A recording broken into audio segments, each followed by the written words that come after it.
Welcome to Letter to Philippi Live, our daily time looking at Paul's letter to the Philippians.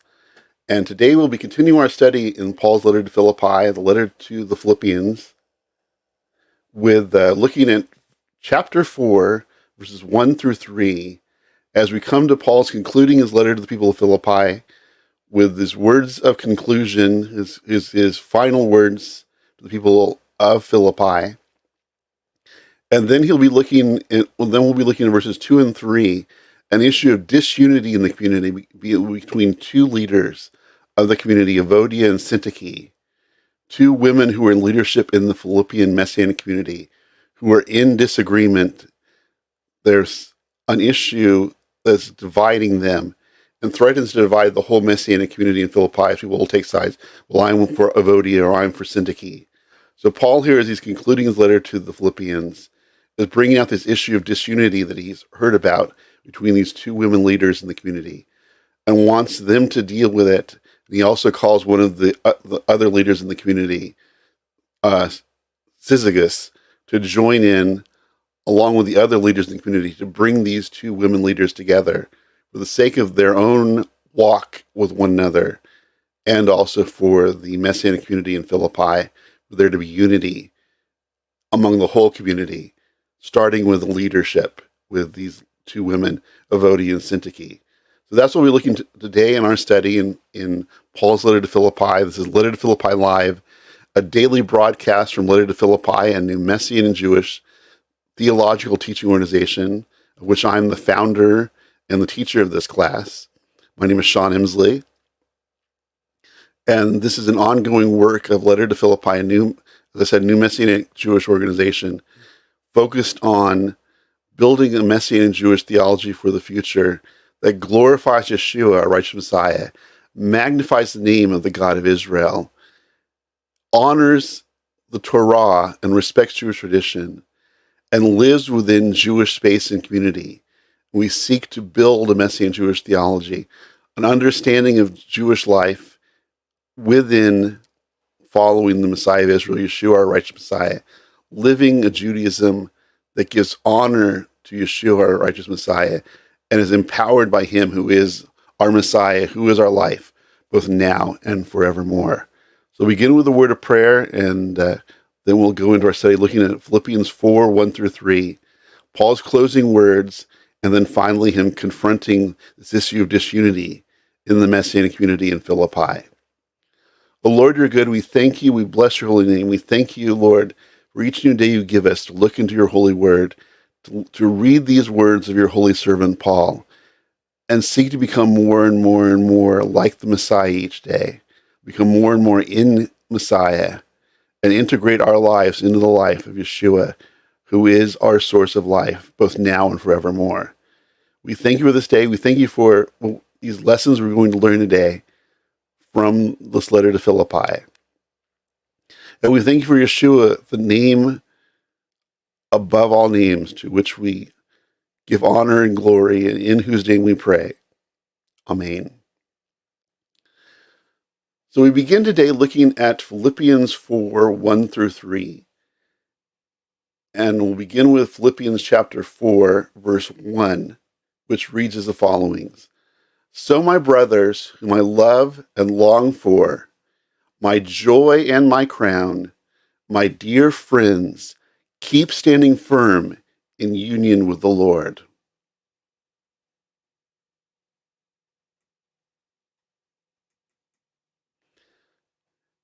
As the victor in athletic competitions would receive a prize, usually an olive branch or wreath or a crown, Paul considers his relationships and ministering to the Philippians to be his prize for his faithful service and great source of joy in his final days.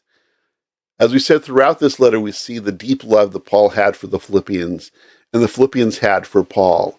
This was a relationship, a special relationship that Paul had with the people in Philippi, that he was much stronger than he had with any of the other Messianic communities. There was a deep love, a deep shared love between Paul and the Philippians and Paul. And he's here, as he's concluding this letter to them, says that they stand as a great source of joy for him, that their faithfulness to the message of the Messiah, their faithfulness in serving the Messiah, their faithfulness in being co-workers with him and making Messiah known in Philippi. He understood that as like an athlete receiving an award, an olive branch or wreath at the end of a competition.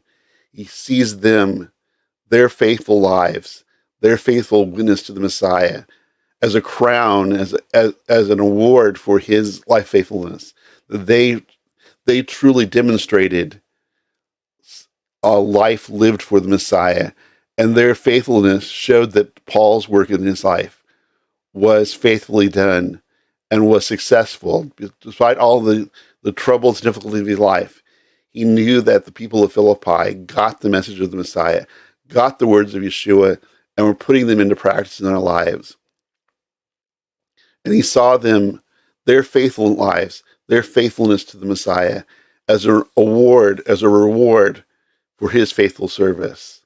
Paul shares the Philippians are a great joy to him, and despite his much suffering and his impending execution under Nero, he can rejoice that their faith, the faith of the Philippians in Yeshua, and they're growing more and more and more like the Messiah, is a spiritual reward, a crown for their and his faithfulness to God.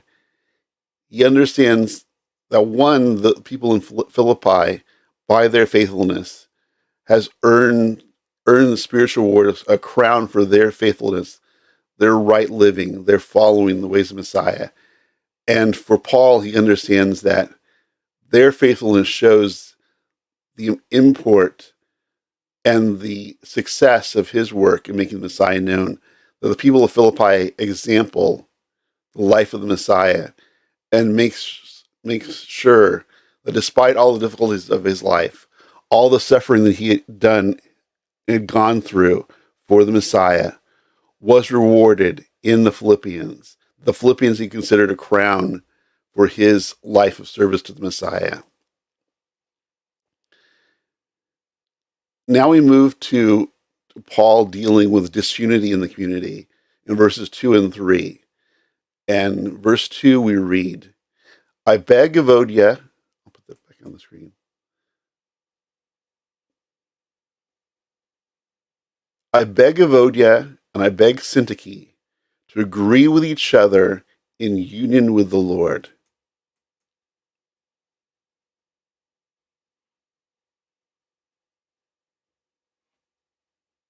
I also request you, loyal Syzygus, to help these women, for they have worked hard proclaiming the good news with me, along with Clement and the rest of my fellow workers, whose names are in the book of life.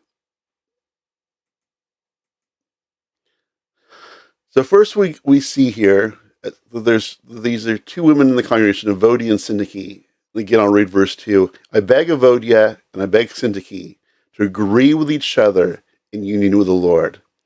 As Paul concludes this letter, he mentions the possible primary reason for this letter, confronting the disunity in the community because of the disagreement between Evodia and Syntyche, two women in leadership positions among the Yeshua believers in Philippi. Paul now knew the conflicts among the leaders of the community would be detrimental to the community, and therefore he took this opportunity in this letter, his final words to the people of Philippi, to confront the division between these two prominent women in Philippi.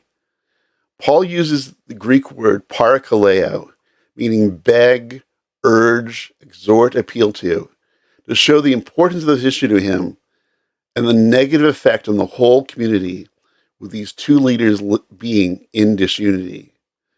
Throughout the letter, Paul has been dealing with the importance of humility with positive examples of himself in chapter 1, the ultimate example of humility, Yeshua, our righteous Messiah, in chapter 2. We see Timothy and Epaphroditus also in chapter 2, two flesh and blood people following the examples of the Messiah, and contrasting negative examples of humility in chapter 3. Given Paul's emphasis in the letter on humility and the importance of humility leading to unity, Paul sheds light on the issue of pride and a lack of humility in the relationship of Vodi and Syntyche. As we've seen throughout the letter, Paul focuses on humility, the importance of humility, following the humble example of the Messiah, the humble, self-sacrificial example of Yeshua. And he calls the people of Philippi, and us by example, to take on that humble, self-sacrificing way of life of the Messiah. And we see that the negative or the opposite of humility is pride. So in this issue, we see Paul dealing with the lack of unity in the community, which could be an issue deriving from pride, whereas humility and self-sacrifice lead to unity. Pride leads to disunity. Paul sheds light on the issue of pride and lack of humility in the relationship of Vodi and Syntyche, which not only affected them personally, but also was an issue of concern for the whole Philippian Messianic community. Paul twice used the word phroneo, which means referring specifically to the attitude of people to one another.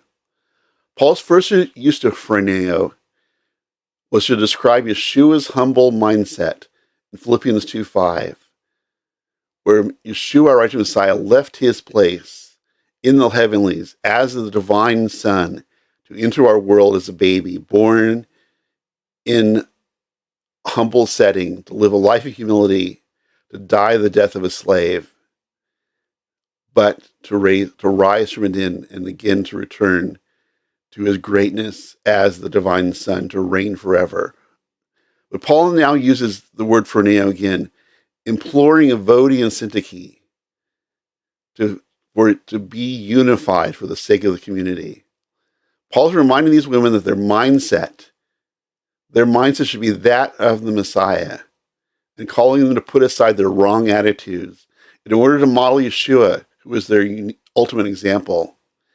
As Yeshua, our righteous Messiah, had the mindset of humility and self-sacrifice that took him from his place as the divine Son to enter our world humbly as a baby, Paul's calling these two women, Vodi and Syntyche, to have the mind of the Messiah, to have the humble, self-sacrificial mindset that would end their disunity, would end their disagreement with him, would put aside whatever issue of pride that is holding them back from being unified as leaders in the community.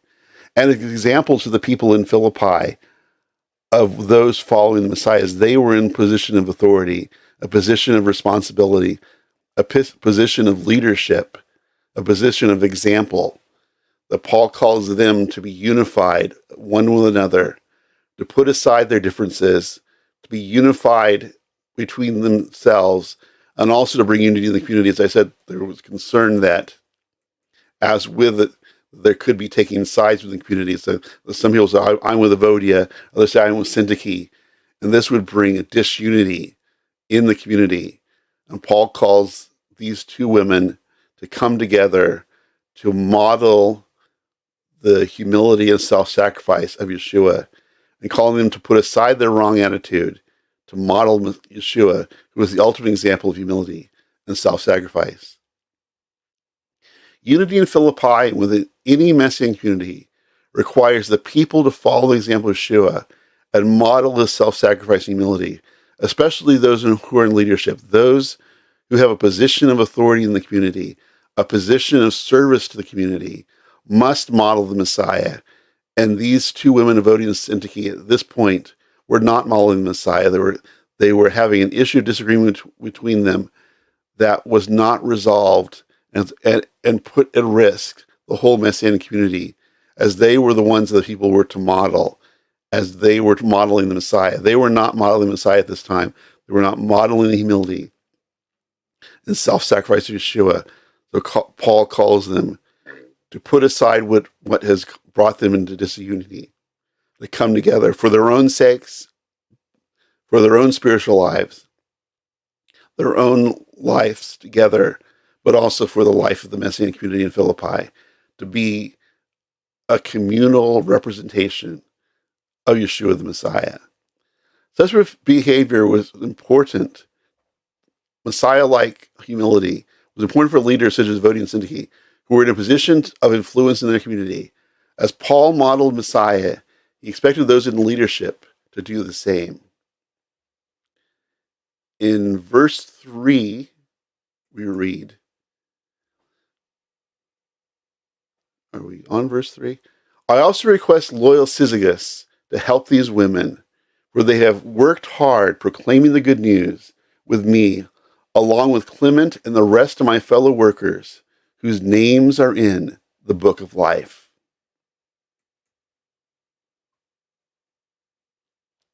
Paul here now appeals to Syzygus, a proper name in David H. Stern's translation, to help bring unity to the Philippian community by assisting Evodia and Syntyche to resolve the issues that divides them. So now as Paul has called Evodia and Syntyche to resolve their differences, he now calls on other leaders in the communities. Syzygus here is the first one he will call on. Later he'll call on Clement and the other fellow workers, the elders and deacons in the community in Philippi, to come together to bring these women back to union with one another and also to union for the Messianic community. Interesting, some translations do not use Syzygus as a proper name. For example, the English Standard Version uses the word companion, the English translation of the Greek word Syzygus, for the person Paul refers to call these women together. That Dr. Stern in his Complete Jewish Bible in the Jewish New Testament took this word Syzygus, which means companion, and made it into a proper name. Other translations just translate it from the Greek to English and use companion. But in here we have, as we're looking at the commentary on Dr. Stern's translation, that he actually uses the name Syzygus here as a proper name, which means companion in Greek. Paul referred to Evodia and Syntyche as his fellow workers, a reference to their close working relationship with Paul in ministry. Like Paul, they would have faced persecution with a commitment to the work of spreading the good news of Messiah. As leaders in the community, their lack of unity affects the whole community. Throughout his letter, Paul calls the Philippians to unity through modeling the humility of Yeshua.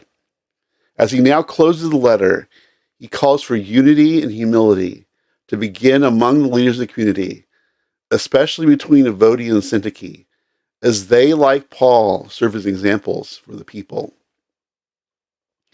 In addressing the conflict between these two women leaders, Paul stresses the importance of accountability for all in the Philippian Messianic community, from the leaders to everyone who is a part of the Messianic community. Paul's emphasis on the importance of leaders serving as examples of Messiah is a theme throughout the letter. Just as Paul uses himself, Timothy, Epaphroditus, and Clement as examples, he also wants Evodia and Syntyche to resolve their disunity so they can be examples of Messiah to those people over which they have influence.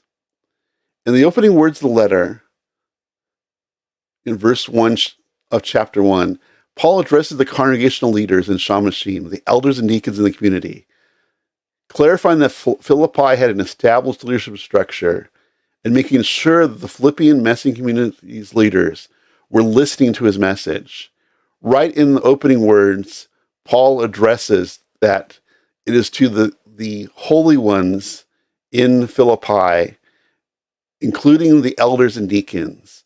So Paul, in his opening words to this letter, wants to highlight that there's an issue that not only the community, but for those in leadership, the elders and deacons, the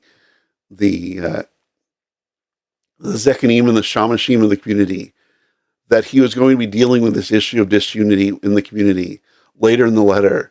So in essence, we see in the verse 1 that Paul is alerting those who are in leadership that there's important leadership lessons that they need to learn in this letter, and to be listening for Paul giving these words about bringing together Evodia and Syntyche for the sake of the community, for the sake of these two women's lives walking after Messiah, but also for the life of the whole community. Paul places great importance on the unity and Messiah-like modeling of the leaders And he makes clear his intent is to bring Vodi and Syntyche back together as one in Messiah, for their own sake as well as for the betterment of the whole community. The Philippians highly value their Roman citizenship and the prominence of Philippi as a Roman colony. Paul declares that through their faith in Yeshua, they have even greater citizenship, which we looked at yesterday. Citizenship as one written in the book of life, citizenship in heaven. And Paul is calling them to understand this, that they are citizens of heaven, and the import is for them to model the heavenly life of the Messiah, to model the Messiah. They are living now in the light of the Messiah, and they should model their lives after his humility, after his self-sacrifice, and to bring unity in the community by living as a community, walking in the way of Yeshua. We can see in the prophetic words of Isaiah, in Isaiah 4:3, where he said, "Those left in Zion and remaining in Jerusalem will be called holy, and everyone in Jerusalem written down for life." The book of life is a Jewish concept that plays a prominent role in the final judgment described in the book of Revelation, and also in the high holiday liturgy of Rosh Hashanah. So Paul is bringing this concept of the book of life, that these co-workers of him in Messiah, in Philippi, are written in the book of life, and they are to model the life of the world to come by living in humility, living in self-sacrifice, modeling the Master, because the point of the world to come is union with the Messiah, life eternal with the God of Israel, and life eternal living in the ways of the one to which we call Lord. So Paul is calling Evodi and Syntyche to come together, and also calling the other leaders in the community, including Syzygus and Clement and others, those in the Zechariah and Shamashim of the community, the elders and deacons, to be unified together, to bring these two women who are in dispute back together for their sake and for the sake of the community, and for all in the community of Philippi, and for those reading this letter nearly 2,000 years later, to in our own Messianic communities, to seek to live each of our lives humbly and in a self-sacrificing way, and to bring unity in our communities by modeling the Messiah, who was the greatest example, Yeshua, our righteous Messiah, the greatest example of humility, the greatest example of self-sacrifice. And as we model the Messiah, we build a community that makes Messiah known by its existence, by it being a light in this dark world. So bringing together those who are in leadership is important. The unity of those who are in leadership in Messianic communities is vitally important for the health, the growth, and the witness of the Messianic community to be unified, following the example of Yeshua, righteous Messiah. And Paul here, as he's concluding his letter to the people of Philippi, wants to be sure that this issue is dealt with for the sake of the women who are involved, Evodi and Syntyche, but also for the whole health of the Philippian community. That unity in our communities are based on modeling the Messiah and living like the Messiah, who is the greatest example of humility and self-sacrifice. In so doing, we can be communities that shine the light of Messiah in our dark world. So that will conclude our time of teaching today. We were looking today at Philippians 4, 1 through 3, and Paul dealing with an issue of disunity in the community. And we will continue on tomorrow with verses 4 through 6, looking at living in union with the Messiah, as we continue on, as Paul's teaching the people of Philippi, and us by example, about understanding our new life in the Messiah and living now in union with the Messiah and modeling the Messiah more and more each day of our lives. So again, this is Letter to Philippi Live. My name is Sean Emslie. I'm the founder of Letter to Philippi Incorporated, a new Messianic Jewish theological teaching organization, and the teacher of this class, our daily class, Monday through Friday, at 12 p.m. Pacific Time, 2 p.m. Chicago Time, 3 p.m. Eastern Time, and 10 p.m. Jerusalem Time. And we continue our daily study through Paul's letter to Philippians.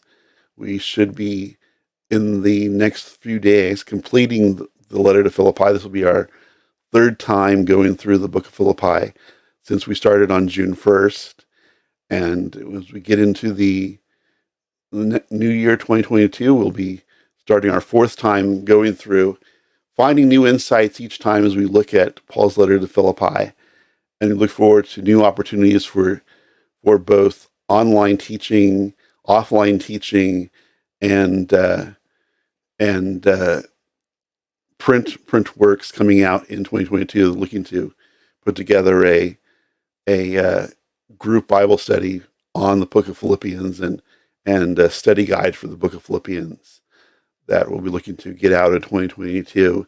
And also, as we said, we have in the final day of Passover, we'll have in our Seder Mashiach, Messiah's Feast, which will be a live event, but also live streamed as we conclude Passover with a service and meal focusing on the life, death, resurrection, and soon return glory of Yeshua, righteous Messiah. And we'll give you more information as that comes together. As I said, it will be a live event, but also will be live streamed, so those both locally and throughout the world can participate in this glorious time of honoring Yeshua as we conclude the Passover. So thank you for watching today. Blessings and shalom to everyone. And again, we will be back tomorrow with Letter to Philippi Live. If you have any questions about our work, go to lettertophilippi.org, and there you can watch previous class videos. You can ask any questions you have about our work. You can purchase my commentary on Philippians on our resources page. You can make a contribution to our work as we conclude this year and move into 2022. We truly appreciate your financial contribution to our work, either a one-time or ongoing contribution. You can read our Messianic Jewish book reviews. We'll be adding at least 2 new book reviews each month on books by Messianic Jewish authors, and also books from the academic world focusing on the Paul within Judaism school of thought, and also other books that are reflective and can be used for us in building a Messianic Jewish theology for the future and understanding walking Yeshua life and Jewish life hand in hand, and walking a unified life as Messianic Jews and those from the nations brought closer to the God of Israel, understanding our life in Messiah and becoming more and more and more in Messiah each day as we look into God's word, looking into our lives and model our lives after the Messiah. So again, go to lettertophilippi.org.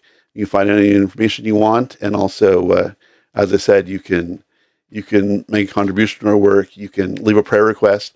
I want to be praying for you.